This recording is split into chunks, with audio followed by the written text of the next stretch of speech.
The Hinge Generation, Carl Jung's final message. If you were born between 1945 and 1965, what follows will permanently alter the way you understand your own life and your own existence, not slightly, not temporarily, but forever.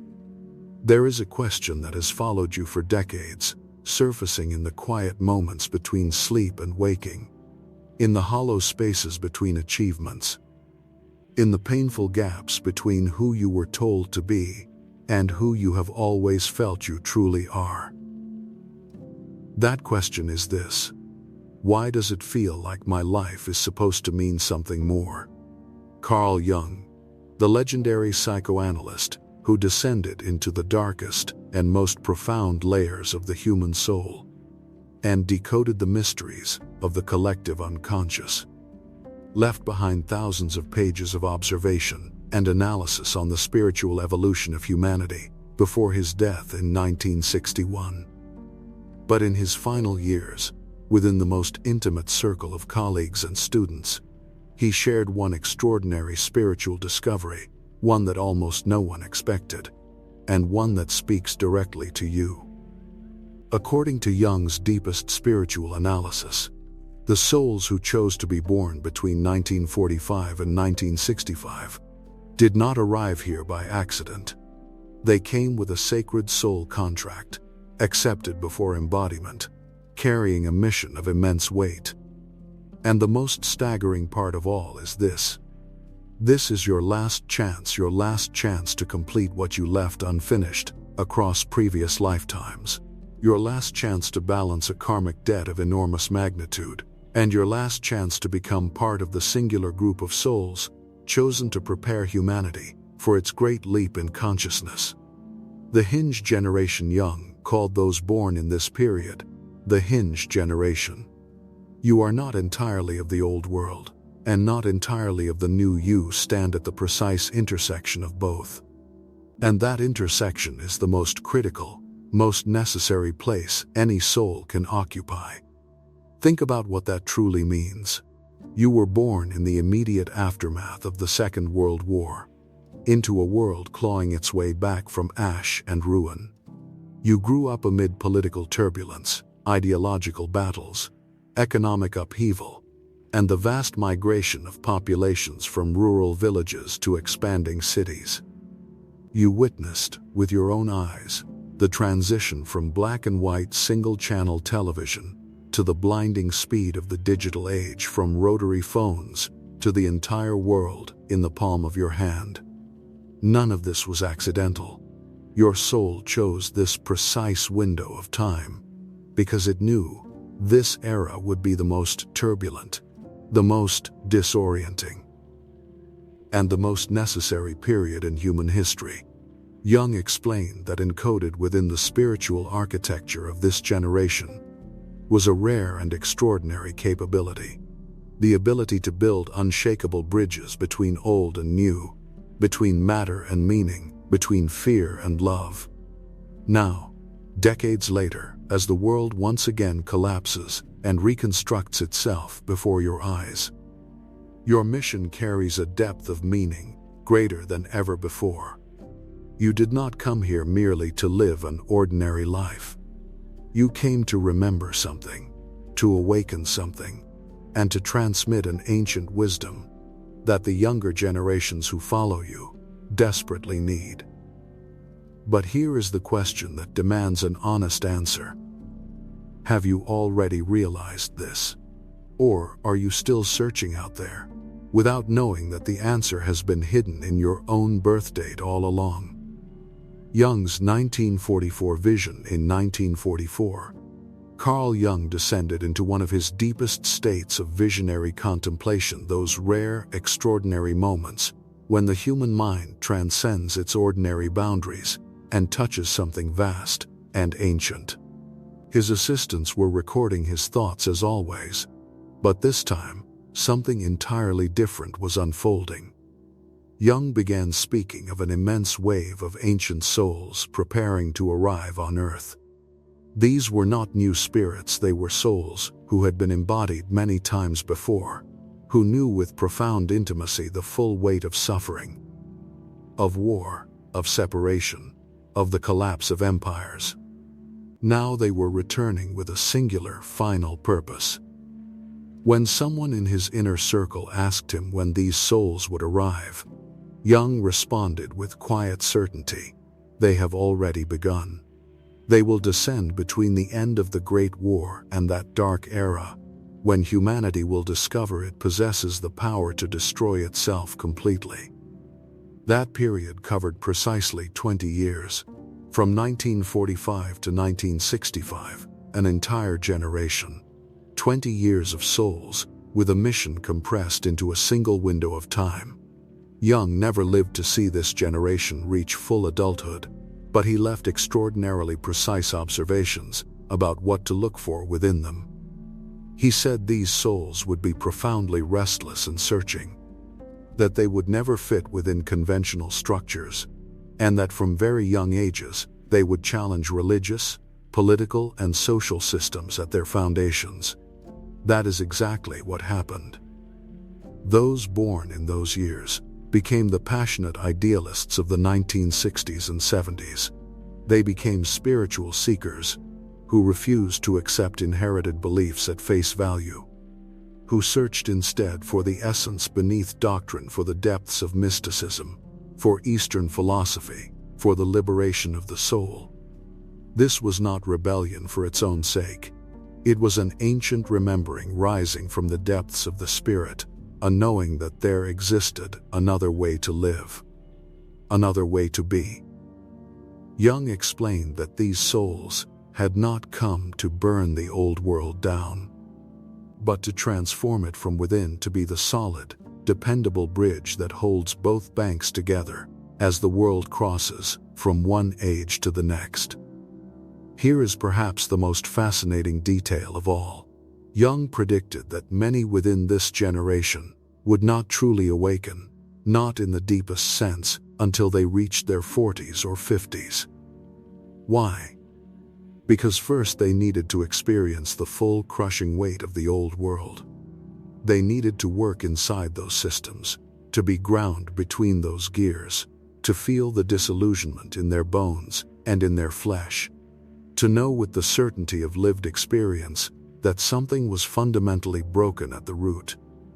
Only after enduring that could they possess the spiritual authority to show others a different path. Think about your own life for a moment. How many times have you felt as though you were simply running on autopilot, going through the motions without truly living? How many mornings did you wake and quietly ask yourself, "There must be something so much more than this"? That vast, aching emptiness you have carried was never a psychological failure. It was your soul, persistently and relentlessly, trying to remind you of your true mission. 3 signs of readiness. Jung identified 3 specific signs that confirm a soul of this generation is ready to awaken. A deep existential crisis that shatters you from within, one that forces you to question everything you have ever believed to be true. An inexplicable, powerful pull toward spirituality, toward the mysteries of the universe, toward a deeper dimension of reality. Even if you have no idea where to begin. A constant, heavy sense of responsibility for everything unfolding in the world, even when you have no clear vision of how to change it. If you have lived all 3 of these deeply and personally, Jung would say, this is not coincidence, it is confirmation. 2 subgroups, 2 missions. Jung did not speak only in broad terms about this generation as a whole. He divided the 20-year window into specific subgroups and assigned a distinct mission to each.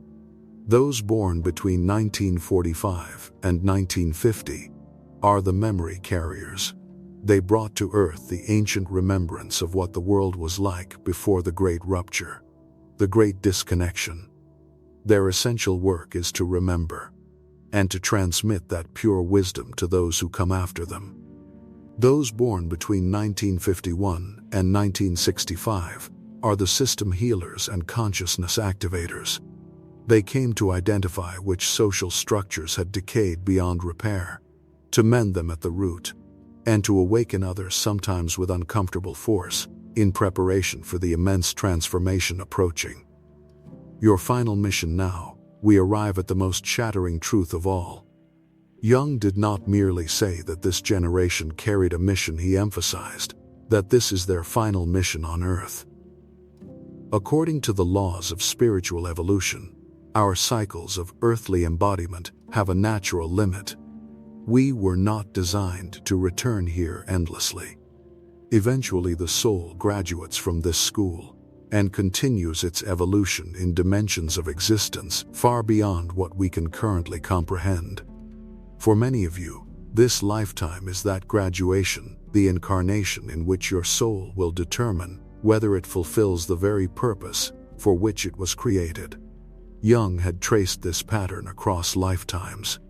Souls born between 1945 and 1965, he said, had appeared at every critical fracture point in human history, in the ancient days of the first civilizations, in the bloody transitional eras when great empires fell and new ones rose, during the Age of Enlightenment, always emerging when humanity stood at the edge of a dark abyss.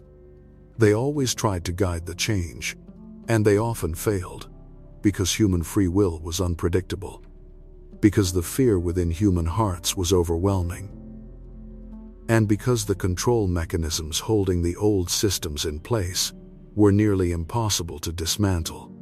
But with every lifetime, these souls learned something new, developed a new capacity, and accumulated mountains of wisdom. They simply never fully completed that great final mission until now. The current generation possesses an advantage no previous generation has ever had: a perfect terrain. A world where knowledge flows without borders, where geographical boundaries have collapsed in the mind, where millions of people are simultaneously in the midst of a spiritual awakening and a desperate search for meaning. This is precisely the storm you were born for. But here is the detail Jung underlined with relentless emphasis. If you do not awaken now, if you do not complete this great mission in this lifetime, there will be no further opportunity given to you on this earth, not as punishment, simply because the cycle closes naturally. Your soul will of course continue its journey in higher dimensions of learning, but the specific mission you undertook for humanity will remain incomplete, and the consequences of that for you and for the entire world will be immense, because this Hinge generation must plant the seeds of what Jung envisioned beyond the coming chaos, an era of peace, elevated consciousness, and profound understanding. That golden age does not arrive on its own. It requires builders, those who can hold the lantern steady in the darkness, so that others do not fall into the abyss while crossing to the other side. That person holding the lantern is you. The 3 trials awakening is not settling into a comfortable chair. Fulfilling your mission is not a simple task to be checked off a list, and the path of spiritual growth is not, as some would try to sell you, a permanent state of happiness and ease. Jung was ruthlessly honest about this. He said souls of this generation would face 3 great obstacles, 3 heavy trials designed to test whether they were truly prepared for this calling. The first trial: attachment to material things. You grew up in a ferocious consumer age, where money, status, and possessions became the new gods. Many of you spent an entire lifetime building financial security, constructing an impenetrable material foundation. Now your soul is asking you to release your grip on what you have held so tightly. This does not mean abandoning everything you own. Jung never romanticized poverty. What is being asked is simply this: stop measuring your identity and your worth by what you possess or what your bank account contains, because your spiritual mission cannot be fulfilled through greed or through the paralysis of fear that you might lose what you have. The second trial: spiritual ego. When you begin to awaken, when you start seeing the larger picture that those around you cannot yet perceive, the temptation to feel superior to them is extraordinarily powerful. Jung warned that many of these souls would surrender to arrogance, that they would begin to look down on and judge those still sleeping, retreating into echo chambers populated only by people who think as they do. The moment you do this, your mission has already failed, because your work is not to build sterile spiritual bubbles sealed off from the world. Your work is to build bridges. You did not come to save only those who are already awake. You came to extend your hand to everyone. That requires immense humility, profound compassion, and a refusal to ever forget that you too were once deep in that same sleep, fumbling through that same darkness, searching for a way forward. The third and most brutal trial, exhaustion of the soul. Jung explained that these souls arrived in this world already depleted, already worn down by so many lifetimes, so many disappointments, so many cycles of hope and collapse. This is why so many of you carry that inexplicable heaviness, a weight that never fully lifts no matter how much you sleep, a bone-deep weariness of this world, a quiet and persistent longing simply to go home. This is not ordinary depression. This is karmic exhaustion. It is your soul turning to you and whispering, "I have done this so many times before. I am so tired of struggling. I just want to go home." Jung predicted that many souls would surrender at precisely the point closest to the finish line, at the very threshold where their mission would carry its greatest meaning, numbing themselves with television, food, endless scrolling, and the endless chase of temporary pleasures, anything to avoid feeling the full weight of that exhaustion. But here is the truth you need to hear. That profound exhaustion does not mean it is time to give up. It means you are closer to the finish line than you have ever been. Jung compared this to a marathon in the final kilometers. Everything breaks down. Your legs refuse to carry you. Your mind screams at you to stop. Every cell in your body begs you to quit. But the ones who cross the line are the ones who keep moving despite that unbearable pain. You are in those final kilometers right now. This is why everything around you feels so intense, why the world appears to be fracturing, why your family and your closest relationships are being shaken at the roots. This is not punishment, it is the great cleansing that prepares you for your true purpose. As Jung wrote, before the universe activates a soul's greatest mission, it strips that soul of everything that does not belong to its essence, everything false, everything that does not serve its highest calling, one by one. Yes, this process is painful. But on the other side of that pain, your true, unshakable power is waiting. How do you know whether you have passed these trials? The signs are simple. If you can see money as nothing more than energy in motion, a current, not an identity, you have passed the first trial. If you can stand peacefully within your own spiritual truth without needing to convince others or convert anyone to your perspective, you have passed the second trial. And if, despite the exhaustion carved into the very marrow of your soul, you still choose each morning to rise and keep moving, you have passed the third and hardest trial of all. You do not need to be perfect. You only need to be committed to the path. Finding your mission.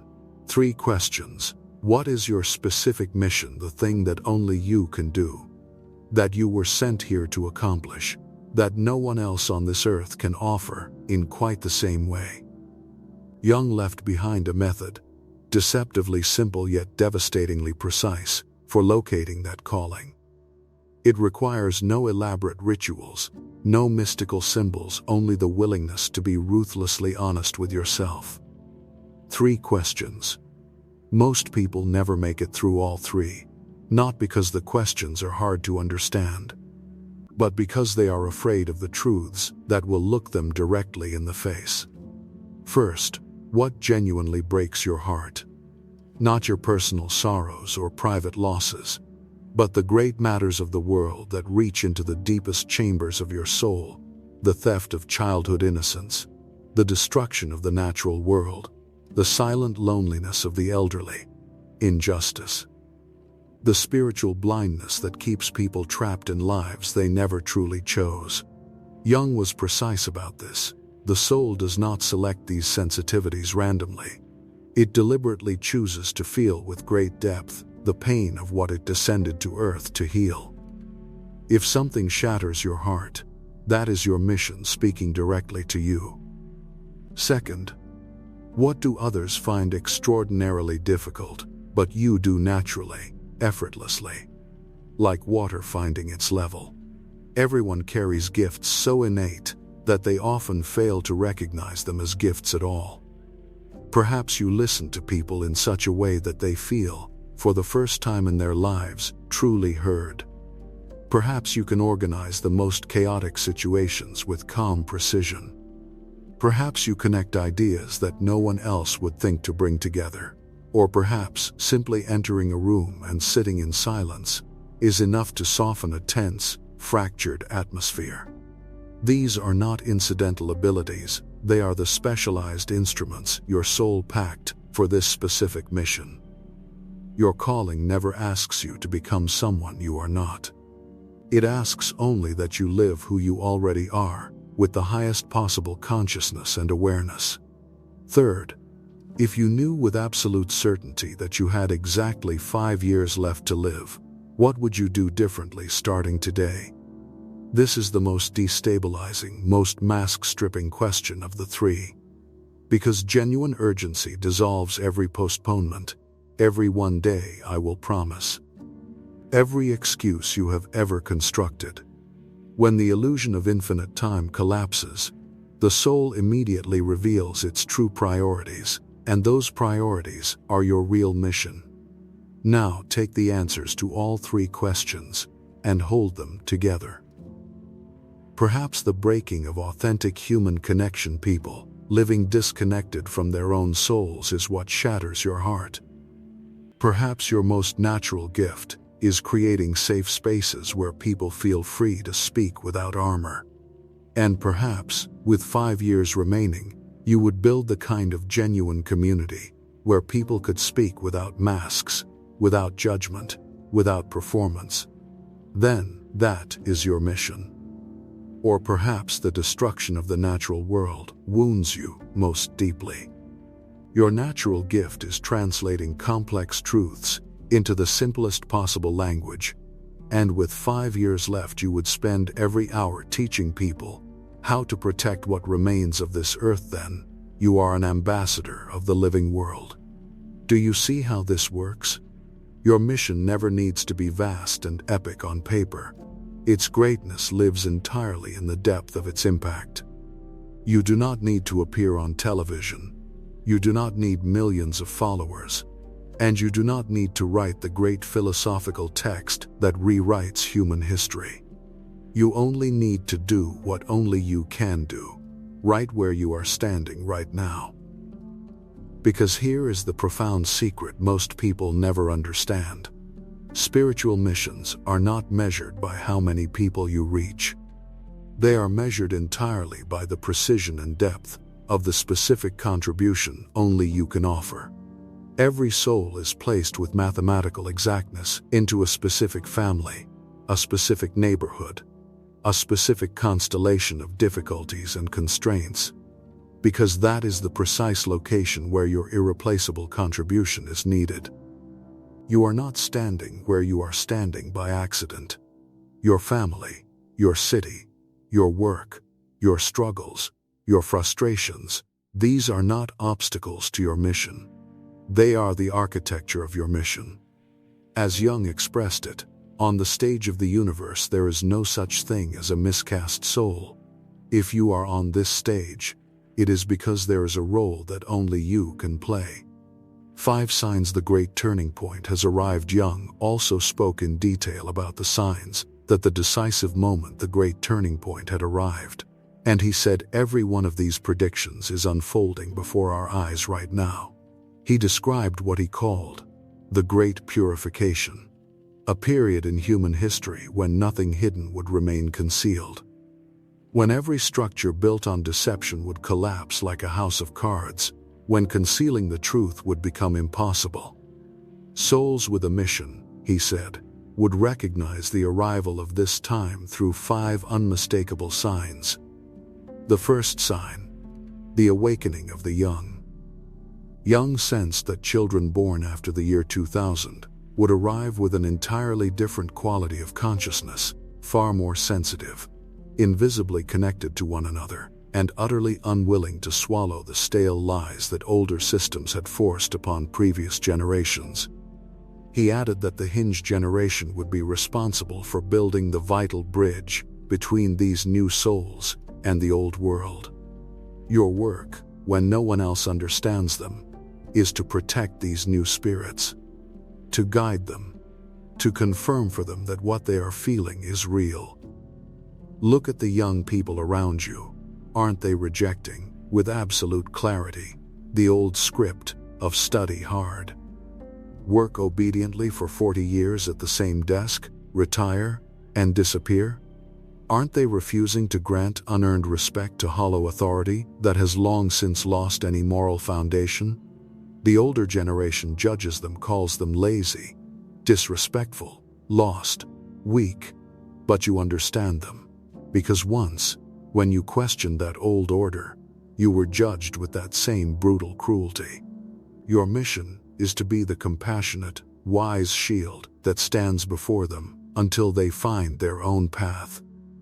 The second sign: the collapse of institutions. Jung foresaw that the massive structures which had governed the world for centuries, controlling populations through fear and compliance, would begin to fracture. Governments, exploitative economic systems, rigid religious structures, decayed educational models, bankrupt healthcare systems. Everything maintained through control and fear would fall. And when it happened, when the masses descended into panic, souls with a mission would need to maintain their extraordinary calm. Their work was to remind people that this collapse was not an ending, but the necessary clearing of space for something new and genuinely beautiful to be built. We are in the center of this right now. If you are able to maintain a strange, deep stillness within your heart, while everyone around you is consumed by hysteria, this does not mean you are indifferent, it means you are prepared. Your soul knew these days were coming and spent years training you not to shatter when they arrived. The third sign: the incomprehensible acceleration of time. Jung described a peculiar phenomenon: people increasingly sensing that time is moving faster, that days, months, and years are slipping away like water. He said this was not a psychological illusion, but a genuine shift in the vibrational frequency of the planet, directly altering our perception of time. Have you not noticed in recent years how quickly the years pass? How you can never quite catch up with time? Jung said this was a signal of Earth moving toward a new dimension of consciousness, and that sensitive souls would perceive this acceleration long before anyone else. Your work is to remain centered, to hold your equilibrium, and to help others adapt to this dizzying speed. The fourth sign: the surfacing of ancient wisdom. Jung predicted that in the years immediately preceding the arrival of a new age, lost knowledge, ancient texts, and long-suppressed truths about human history would erupt from beneath the surface, much as the discovery of Göbekli Tepe rewrote human history by thousands of years. Haven't we witnessed, in the past decade, an extraordinary resurgence of interest in ancient civilizations, forgotten wisdom, and the deepest traditions of mysticism? Jung said this was not merely intellectual curiosity, it was the collective soul attempting to remember who it once was, so it could find the direction it now needs to travel. Your mission is to take that ancient wisdom and weave it into the fabric of present reality, without becoming imprisoned in the past. The fifth sign: the deep and piercing loneliness of those who are awakening. This may be the most painful of all to face. Jung warned that as souls with a mission move into awakening, they would feel a profound loneliness, because they could no longer fit into the old environments they had once called home. Your family will not understand you. Old friends will look at you as though you have become a stranger. The culture around you will make you feel exiled, alien, fundamentally out of place. Many of you will question yourselves and wonder, is something wrong with me? But Jung was absolutely clear that this loneliness is temporary. It is the desolate corridor you must pass through to leave the old world behind and find your true spiritual family. And that isolation serves a vital purpose. It forces you to stop seeking the truths that others, your parents, society, the system have imposed on you, and to find instead only your own inner truth. Because you can only complete your final mission by standing firmly on the ground of your own truth. If you have felt all 5 of these signs moving through your own life, there is no longer any room for doubt. You are standing exactly where Jung described, years before you were born. What will you do with this? There is only one question remaining. What will you do with everything you have just learned? You could understand all of this with perfect intellectual clarity, and then return to your life exactly as it was, changing nothing. And if you do, this knowledge will serve no purpose at all. Jung underlined this truth relentlessly. Unexamined spiritual knowledge that is never applied is far more dangerous than ignorance, because it produces nothing but arrogance and ego without a single transformation. So how do you fulfill this great mission within the fabric of your daily life? Jung described 4 steps, profoundly simple, yet extraordinarily deep. The first step: accept, once and for all, that your life was never ordinary and never will be. Stop trying to compress yourself into the molds society handed you. Stop comparing yourself to people who followed the conventional script. Your soul chose a fundamentally different path from the very beginning. And that means your life will often look unconventional, and sometimes deeply turbulent, from the outside. Perhaps you have married and separated more than once, because you refused to settle for anything less than genuine, deep connection. Perhaps you have changed direction professionally several times, because no career that failed to feed your soul was worth your years. Perhaps you have deep friendships scattered across the world while feeling profoundly distant from your own blood family. None of these are failures. They are the symptoms of a noble soul that refuses to accept anything false or shallow. As Jung said, the lives of souls with a mission never move in a straight line. They move in spirals, appearing to circle endlessly around the same center, but with each revolution, rising toward a higher level of consciousness. The second step: discover your domain of genius. Your domain of genius lives at the precise intersection of 4 things: what you love most deeply, what you do with the greatest natural ease, what the world most desperately needs, and what breaks your heart most profoundly when it is absent. This is not merely a skill or a passion, it is the core point where everything converges. And here is the most important detail: your domain of genius may be something the world currently undervalues, something it calls impractical, unprofitable, or unnecessary. Perhaps your gift is creating small pockets of beauty within ordinary life. Perhaps it is holding the safe, silent space in which others can weep and finally begin to heal. Perhaps it is being the first courageous voice to name a lie that everyone else has wordlessly agreed to accept. You need no university degree for this, no official title, only the willingness to remain faithful to what lives within you. The third step: start small, but start immediately. Most people remain paralyzed, waiting for the perfect sign, the ideal moment, the right conditions. But Jung stated this with complete clarity: the mission only activates through movement, not through thinking, not through preparing, through moving. You do not need a flawless master plan. You need only a single, small first step. If your mission is healing, begin by truly listening to one person.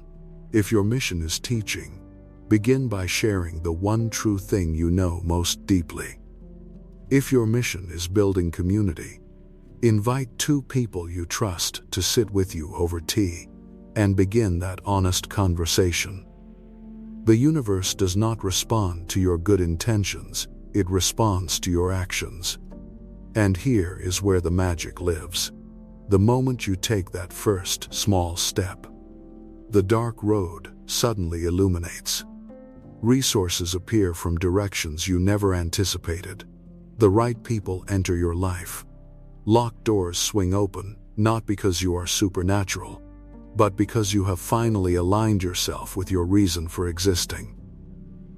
The fourth and final step: release the outcome completely. This is where most people stumble hardest. They want to fulfill their mission, but they also want to control what success looks like. They want to save the entire world, to be celebrated, to change everyone's life at once. Jung warned that this obsessive attachment to outcome destroys the mission itself. Because your work is not to forcibly rescue anyone. Your work is to demonstrate, in the midst of the darkness, that another possibility exists, another path. Some will take it, some will not, and that is entirely fine. You are not responsible for the choices others make. You are responsible only for reflecting your own light with clarity, honesty, and complete integrity. Plant the seeds, water them with everything you have, and surrender the decision of when and how they bloom entirely to the wisdom of the universe. The peace that awaits fulfilling your mission does not mean your life will become a garden without thorns. It does not mean everything will flow with effortless, magical ease. It does not mean you will be finished with pain or struggle. It means only this: the pain you carry from here forward will have a meaning great enough to bear it. The effort you give will serve something so much larger than your own personal comfort. And when your final day on this earth arrives, and you release your last breath, there will not be a single fragment of regret left in your heart, because you will have accomplished the very thing you came here to do. That feeling, according to Jung, is the only real peace that truly exists. The peace of knowing your life held meaning, that your presence in this world genuinely changed something, that you kept the promise you made before you were born. This is not a life without trouble. This is a life without emptiness. Jung also spoke of what happens to the soul when its final mission is fulfilled. When someone from his inner circle asked him what would become of souls who completed that last, ultimate purpose on earth, his answer was so striking that those recording his words could not hold back their tears. These souls, Jung said, graduate. They no longer return to this difficult, demanding school of earthly existence. They have nothing left to learn here. They ascend to far higher dimensions of being and transform into invisible guides for the souls still navigating the dark roads below. In some traditions, called the unseen ones, the protectors, the wise presences that appear at the edges of our most desperate moments. But the most remarkable part is this: no soul graduates from this school alone.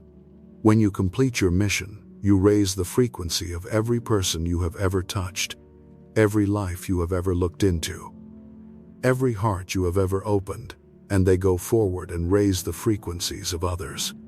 This is a consciousness cascade of extraordinary proportions.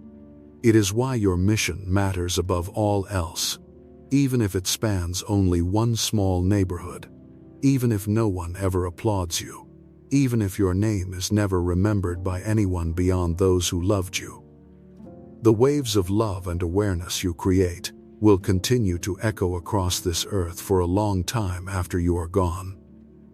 The choice is yours now. The question you must answer: will you watch this one extraordinary, irreplaceable life slip quietly away, like an ordinary story with no true ending? Or will you find the courage to rise and fulfill the mission you came here to carry? The choice, as it has always been, belongs entirely to you.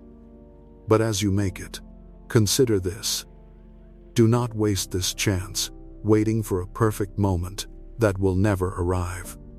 Do not convince yourself you are not enough, that voice has always been a lie. Do not spend these precious years living the safe, hollow life that others designed for you. Countless people living on this earth right now need something that only you can give them, not one day, but right now. Your great mission on this earth drew its first breath the moment you were born. But what brings it fully, powerfully alive, is the moment you say yes. Let that moment be now.